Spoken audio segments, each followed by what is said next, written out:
Tampa, weak, locator peak. Roger. This is a Mayday. We are in a life raft. Any vessel, come back, please. Requesting assistance, this is King 2-1. We are in the area, proceeding. Orno State 70, thank you. Left course. Lead on position. Report, please.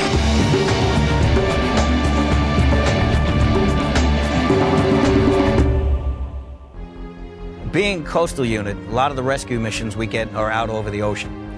And a lot of the ones we get from the United States Coast Guard. It's beyond the range of the equipment that they have.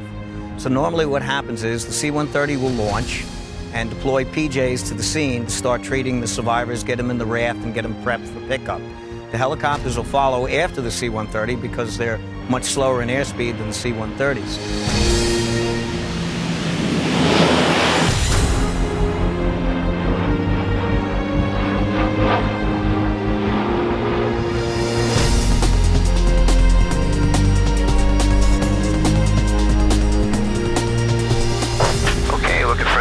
Survivor out here. Set up on the electronics, look visually, scanners take your position. From the equipment on the impacts back there. Right, they're set up, sir. Okay, we're 2,000 feet, we're descending to a low altitude shortly.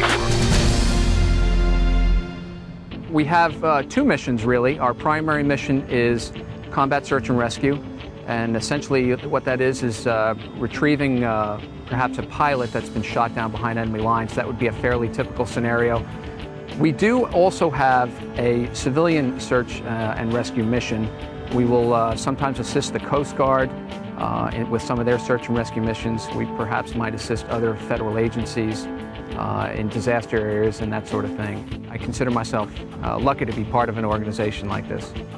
People ask where the motivation comes from to do a job like this, and it really changes over the years. When you first come into pararescue, a lot of the motivation is, you know, just jumping out of airplanes and rappelling down mountains and you know, scuba diving and doing all this stuff that just seems so interesting and, you know, so much like what you always dreamed your best job would ever be.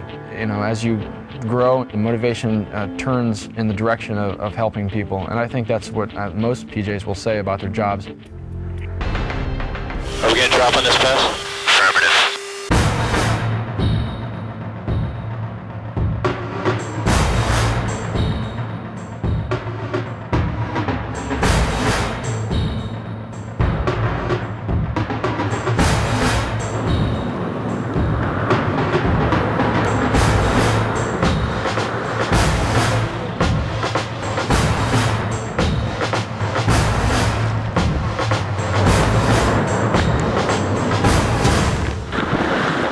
The 106 Rescue Wing is part of the New York Air National Guard, which is a reserve of the Air Force and has a broad range of mission capabilities centered around combat search and rescue primarily, but we also have a broad base of what we call expeditionary combat support. So besides this flying capability, we have a medical squadron, a security forces squadron, a civil engineering squadron, firefighters, and then all of the overhead functions here at the wing that serve us, like in personnel, in our warehouse, all of those functions are also deployable. So all of the men and women that work here can be called on very short notice to work overseas for all kinds of periods of time. Could be a couple of weeks to upwards of a year. The pararescue force is probably only a couple of hundred, whereas I think a lot of the other special forces in the Navy and in the Army and the Marine Corps may be a bit larger. So this is very elite, tight-knit group.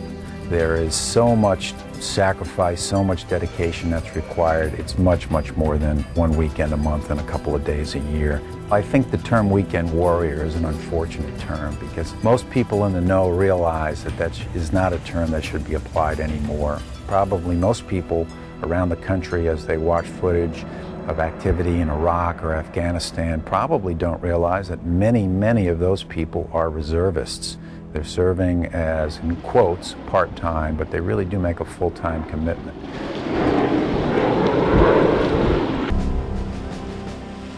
How you feeling? One seasick. I'm the captain, I'm fine. Fred, I think he's having a heart attack.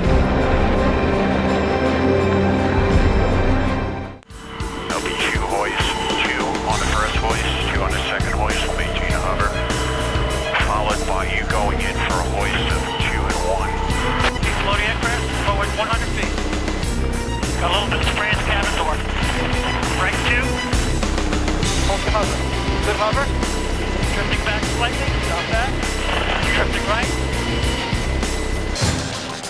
Once the helicopters arrive on scene, we'll get the survivors up into the helicopter with the aid of the pararescue jumpers, make a medical determination, and we'll either bring the survivors back to the unit or to the hospital if we have anybody that's injured.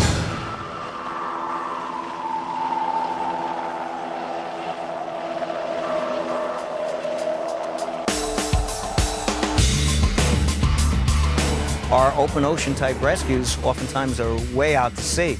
I've personally been over 800 miles out to sea on some of them, and it usually requires air refueling, which puts us over and above any other rescue assets that are available. Plenty of time, we'll be well into the jollies on the return. 0.7, I see it. Perfect, you can go visually right to just inside of Robbins Island. Speed's looking good. Establish and turn. Let's go flaps 100, please. Speed's good, sir. Okay, 21 left off the end on Whiskey, monitor ground point 8 to parking via Whiskey High Street.